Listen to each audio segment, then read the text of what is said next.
The tree line shook before they saw anything.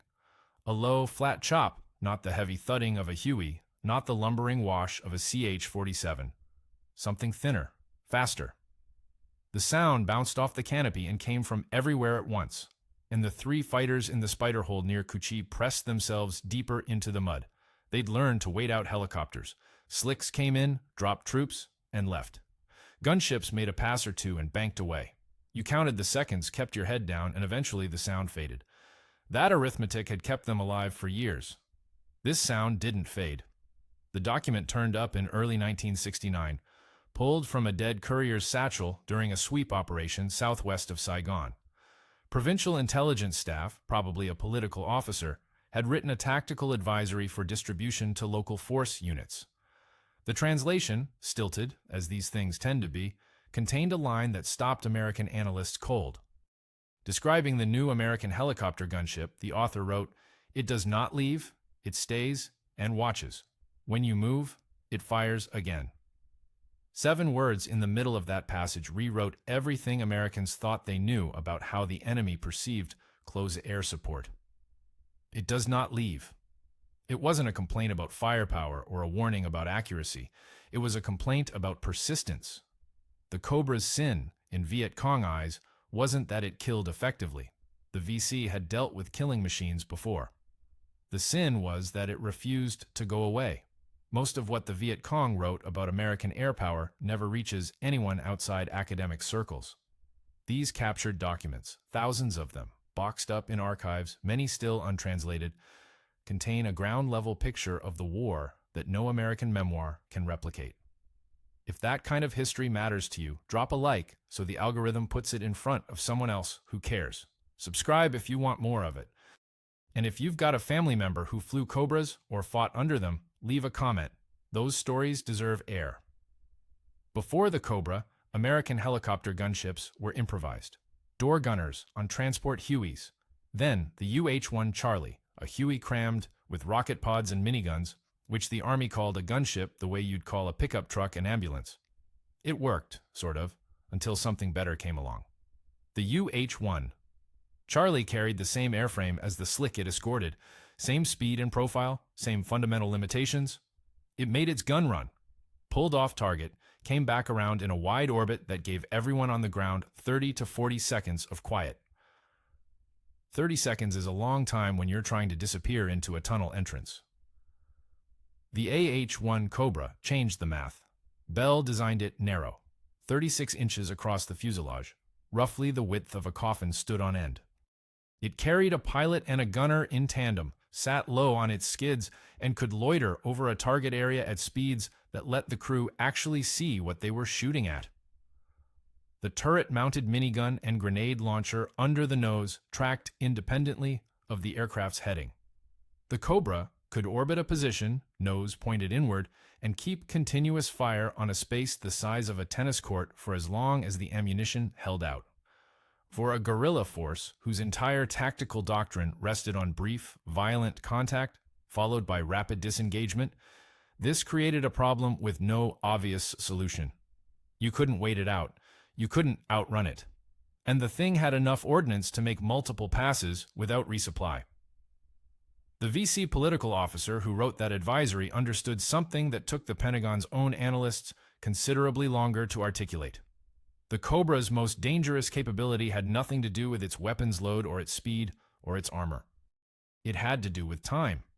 The helicopter that doesn't leave forces you to stay exactly where you are. And if you're in a spider hole near Cu Chi with 36 inches of dirt between you and a minigun cycling 4,000 rounds per minute, staying where you are is not a plan. It's a burial. The Army knew it had a helicopter problem before the first Cobra ever flew. They knew it in 1963, when UH-1 Bravos, loaded with M60 door guns, started absorbing ground fire at rates that made the actuarial tables look like fiction. They knew it in 1965, when entire aviation companies reported loss rates that would have grounded a fixed-wing squadron. Knowing and doing something about it were two completely different bureaucratic exercises. The core issue came down to physics dressed up as doctrine. The UH-1, the Huey, the helicopter that defined Vietnam in every newsreel and movie made since, flew beautifully as a transport. Wide cabin, big rotor disc, enough power to haul a squad of infantry into a landing zone and get out before things went sideways. But the moment you bolted weapons onto that airframe, you created a contradiction. A gunship version of the Huey still looked like a Huey. Same radar cross-section, same fat profile presenting itself broadside to every AK-47 and 12.7mm machine gun in the tree line. The AH-1 Charlie model carried 2 crew instead of a full cabin of troops, mounted a flex gun system and rocket pods, and could put serious ordnance on target. None of that changed what it fundamentally remained: a bus pretending to be a fighter. The VC figured this out fast. Captured tactical manuals from 66 and 67 described the American gunship helicopter as large and easy to track. They weren't wrong.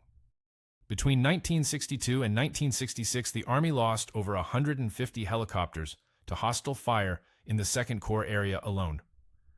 Many of those airframes took hits in the belly or the transmission housing, the fattest parts, the parts you couldn't miss. So, what did the Army do? They asked for a purpose-built attack helicopter. Bell Helicopter had already started sketching one. The Model 209 prototype flew in September of 1965, and test pilots reported something that sounds obvious in retrospect, but apparently needed proving. A narrow helicopter is harder to hit than a wide one. The 209's fuselage measured 36 inches across. A Huey measured roughly 100 inches. From the front aspect, the angle a gunship presents while making an attack run, the new aircraft offered less than half the target area. Bell's chief test pilot reportedly told an Army evaluation board, "You can't hit what you can't see, and you can barely see this thing coming head-on." Whether he said exactly that, the engineering backed him up. Frontal area reduction alone cut projected hit probability by something close to 60%. The Pentagon nearly strangled the program in its crib anyway. The Cobra competed for funding against the Lockheed AH-56 Cheyenne, a vastly more ambitious aircraft that could fly at 212 knots, carried a belly turret with a 30mm cannon, and looked like something out of a defense contractor's fever dream. The Cheyenne promised everything: compound rotor system, pusher propeller on the tail, rigid rotor head that eliminated the need for conventional flapping hinges. On paper, it made the Cobra look like a stopgap.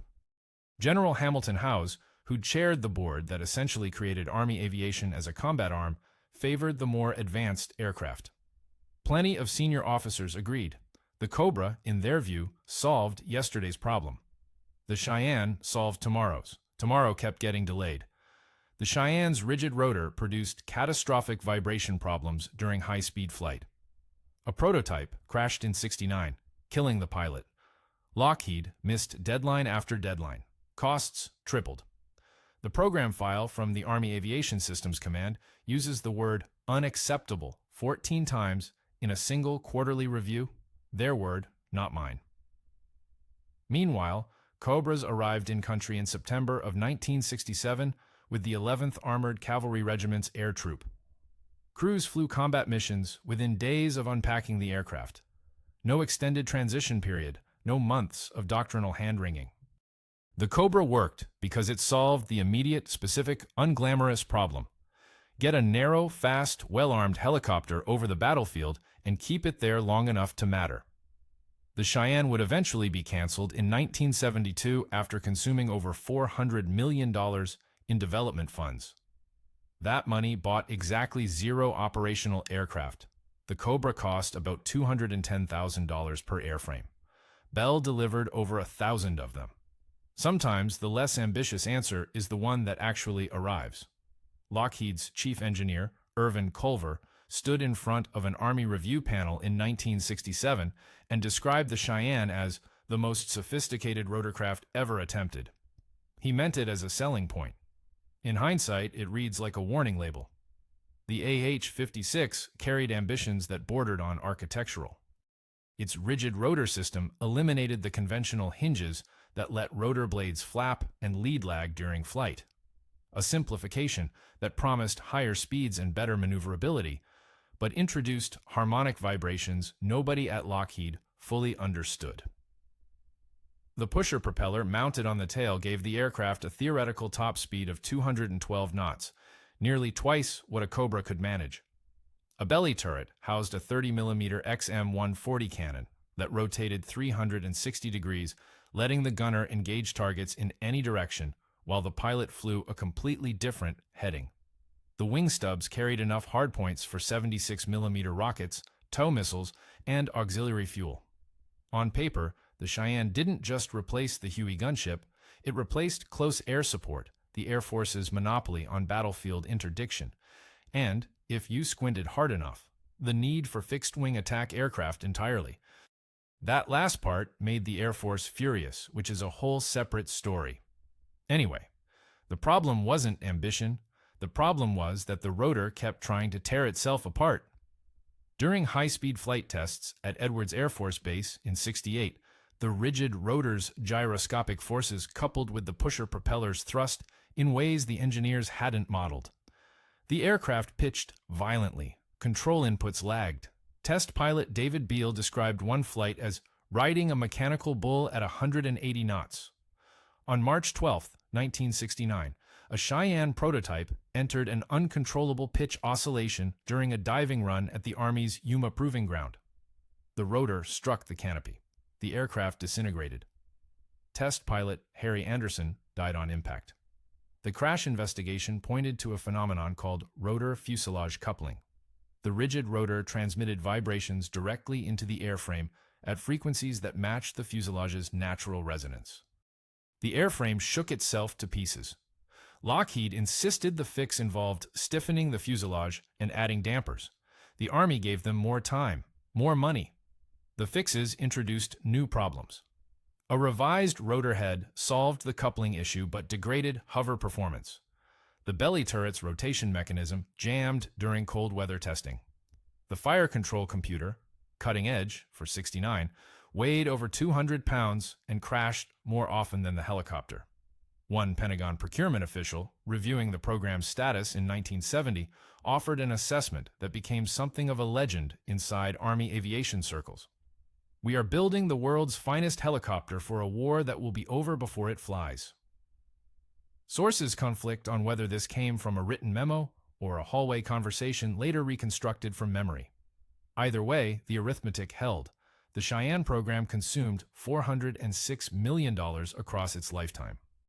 Lockheed built 10 prototypes. None deployed operationally. The contract terminated in August of 1972, and the airframes went to museums or scrapyards. Bell's Cobra, meanwhile, had been killing people in Vietnam for 5 years by then.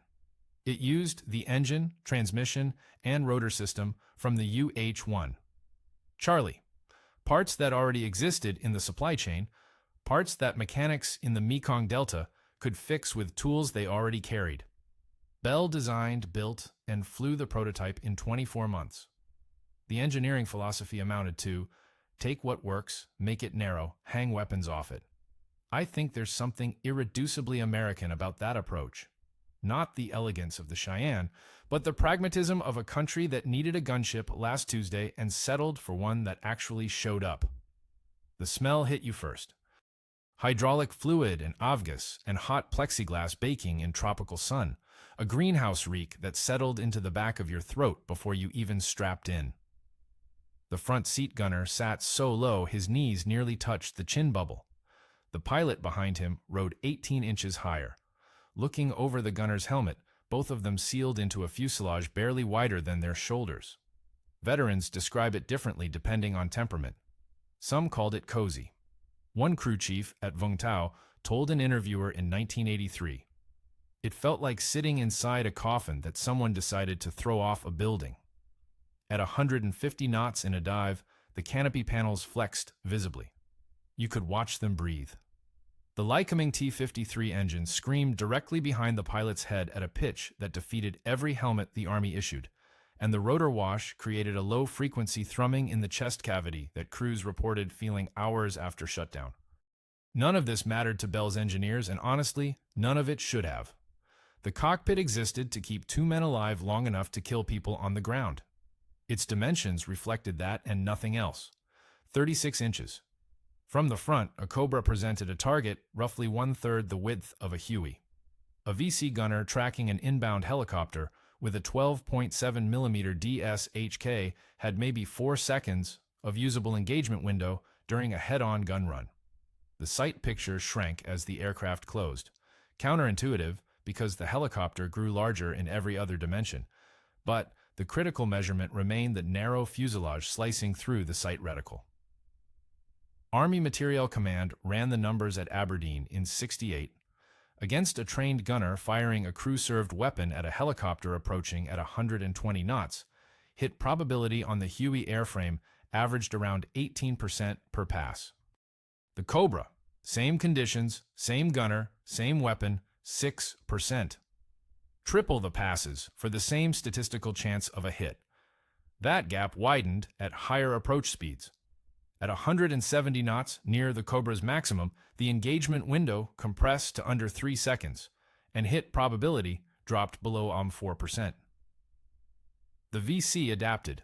Captured documents from '68 describe new firing protocols. Engage from the side, wait for the turn, aim for the tail boom where the fuselage widens. Smart tactics. But side aspect engagements meant exposing your position before the helicopter committed to its run, which meant the Cobra's wingmen, and they always flew in pairs, already had your muzzle flash plotted. You solved one geometry problem and created another. The narrow fuselage didn't make the Cobra invincible. It made every engagement a losing bet for the man on the ground. What happens when the airplane doesn't go away? For most of the war before the Cobra, VC ambush doctrine rested on a simple observation about fixed-wing close air support. It passes.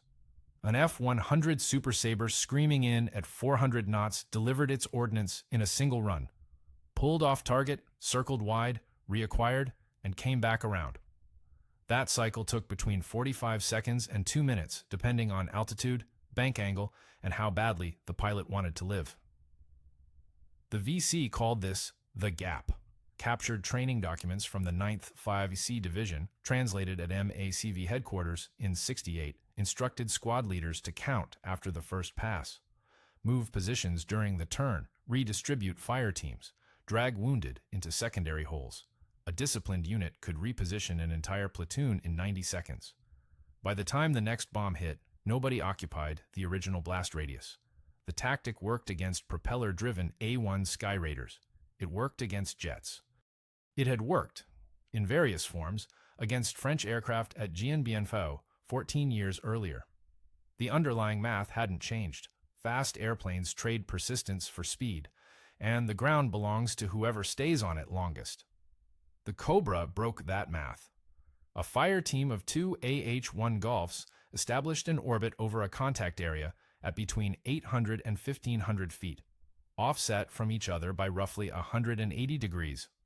While one aircraft rolled in on a gun run, the other held high, scanning for muzzle flashes, marking positions, waiting. The attacking Cobra fired, pulled off, and climbed back to altitude. Total time off target, 15 seconds, sometimes less. The second Cobra rolled in before the first had even completed its brake turn. No gap, no counting, no 90-second window to drag your RPD gunner into a new hole and set up again. A VC cadre leader captured near Tainan in 1969 told interrogators something that ended up circulating through Army intelligence channels for months afterward.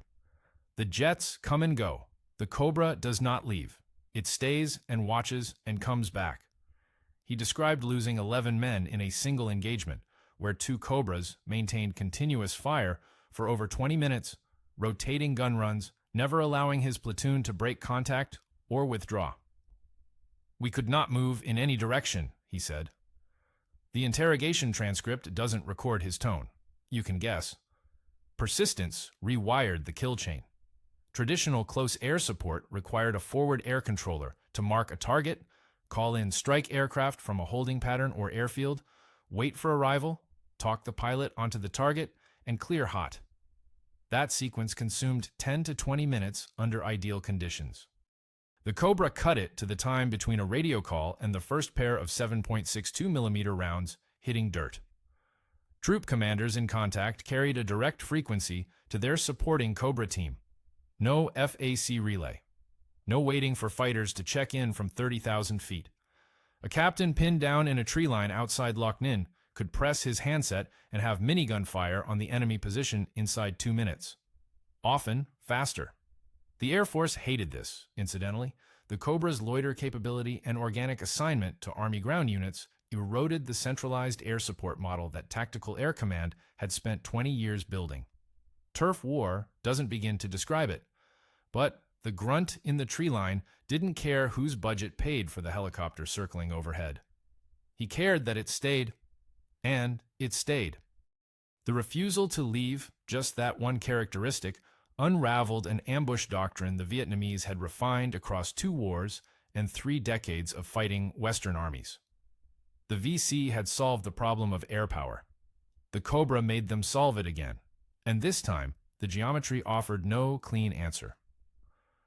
Soc Trong Airfield sat on a strip of laterite clay that turned to red paste every monsoon season. Crew chiefs at the 235th Aerial Weapons Company spent more time hosing mud off skid tubes than they did replacing rotor components, and they replaced a lot of rotor components. By late 1969, each airframe in the unit averaged 6 flight hours per day, 7 days a week. The maintenance logs from that period read like a mechanical autopsy performed on a patient who refused to die. Multiply that across every Cobra unit in country. 1.1 million flight hours. That number appears in the Army Aviation Systems Command summary for the AH-1 Golf program through 1973, and what it actually represents goes well beyond the statistic itself. A single flight hour means 60 minutes of engine heat cycling through turbine blades rated for a specific number of thermal transitions. It means rotor head bearings absorbing between 12 and 18 G-loads during aggressive maneuvering. It means tail rotor drive shaft seals degrading at a rate calibrated for temperate conditions, not the 112-degree surface temperatures of a Delta rice paddy in July. Chief Warrant Officer Ray Carroll flew Cobras out of Soc Trong for 11 months. He later recalled a morning in September of '69 when his fire team scrambled on a contact report from an ARVN outpost near Phuong Heap. They arrived over the tree line in 4 minutes. The fight lasted an hour and 40 minutes. "We expended everything," Carroll said. "Rearmed at the FARP, back on station in 22 minutes. The ground commander said when we left to rearm, the firing stopped. When we came back, it stopped again." That's the number talking, not heroism, routine. 1 million hours means the Cobra stopped being an event and became weather. Something the enemy planned around the way farmers plan around rain. Permanent and directional, indifferent to complaint. Carroll's door gunner on that September mission, Specialist Dennis Fuji, transferred to a medevac unit 3 months later and earned a Distinguished Service Cross pulling wounded off a hilltop near Laos under fire so intense the citation runs 4 paragraphs. But that morning near Phuong Heap, he sat in the front seat of a 36-inch wide fuselage and pressed the trigger until the barrels glowed dull orange in the pre-dawn dark, and the men below stopped shooting, and the helicopter did not leave. Kerosene exhaust and sea salt and the acrid chemical bite of CS gas drifting inland from the embassy compound, Saigon smelled like the end of something on the morning of April 29, 1975. Tan Son Nhut's runways had taken rocket hits overnight.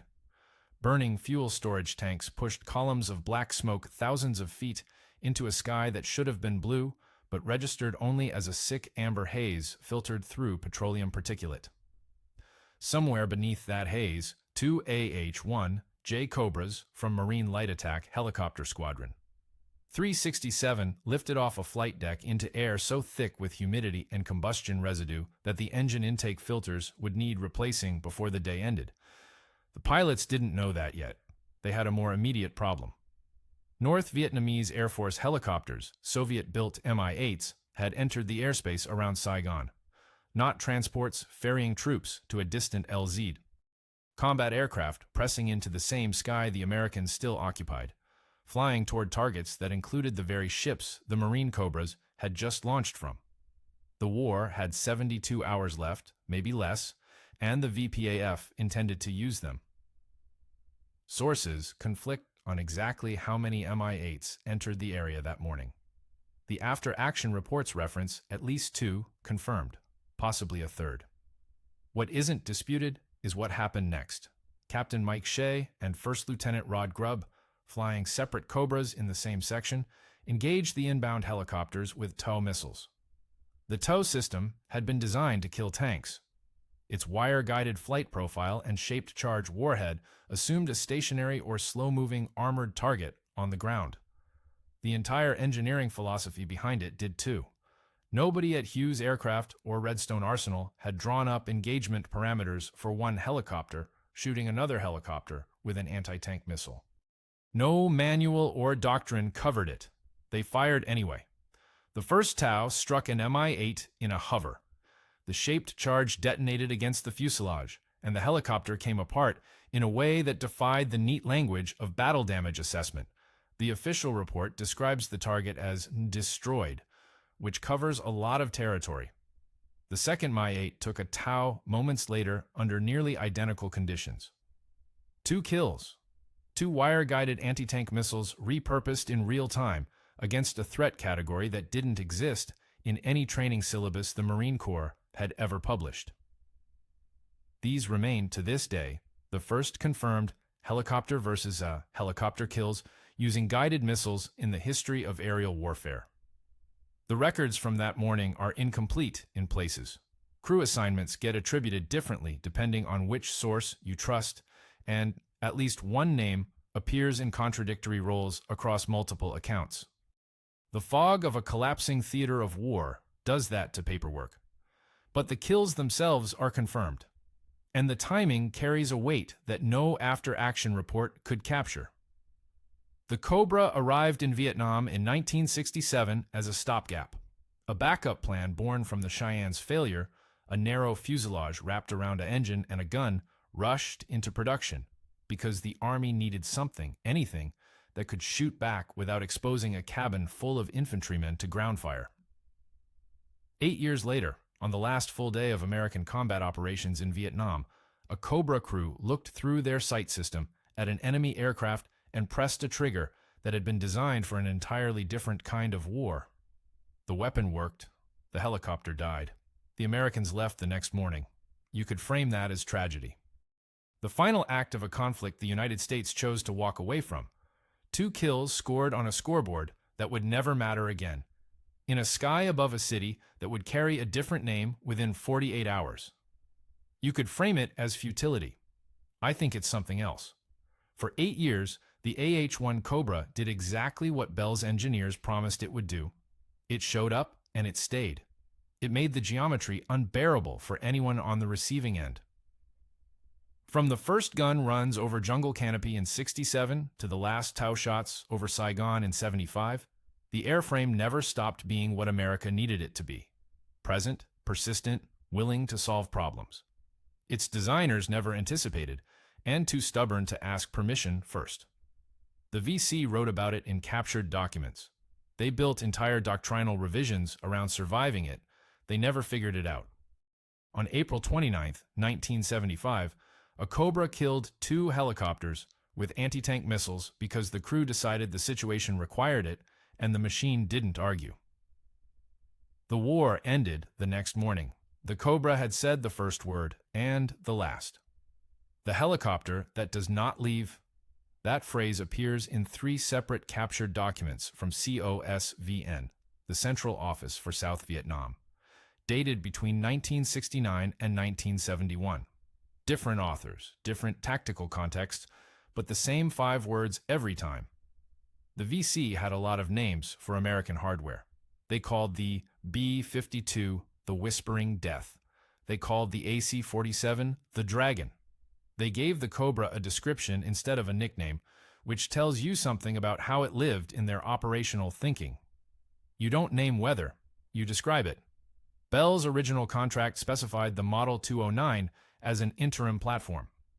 The word interim appears 14 times in the 1966 procurement documentation.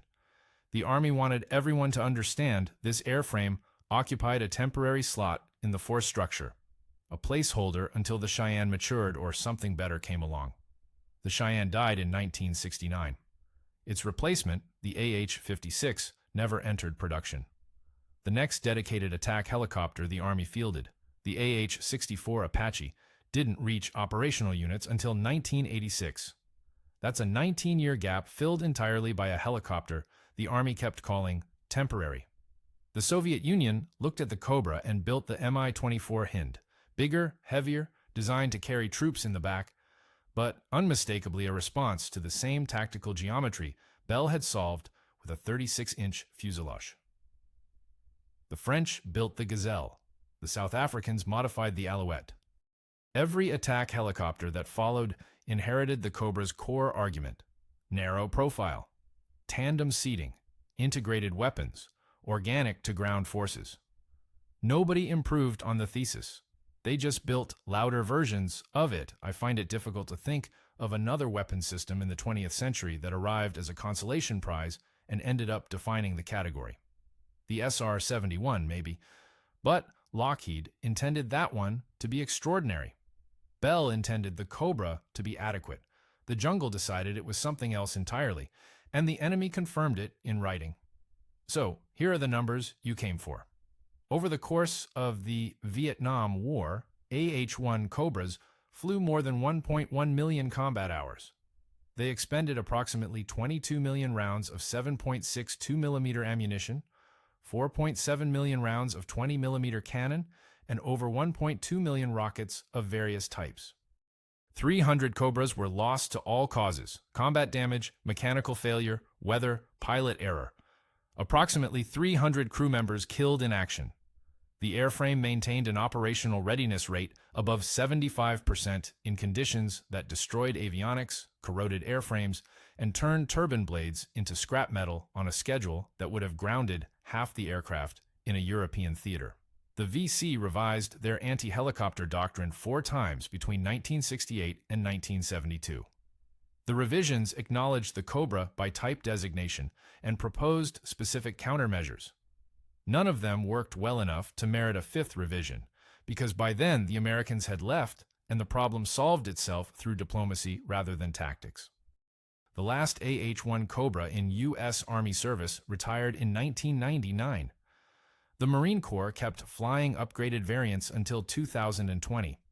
53 years of continuous operational service for an interim helicopter. Bell's engineers went back to Fort Worth after the prototype flights in '65 and started working on the next contract. Somebody ordered lunch.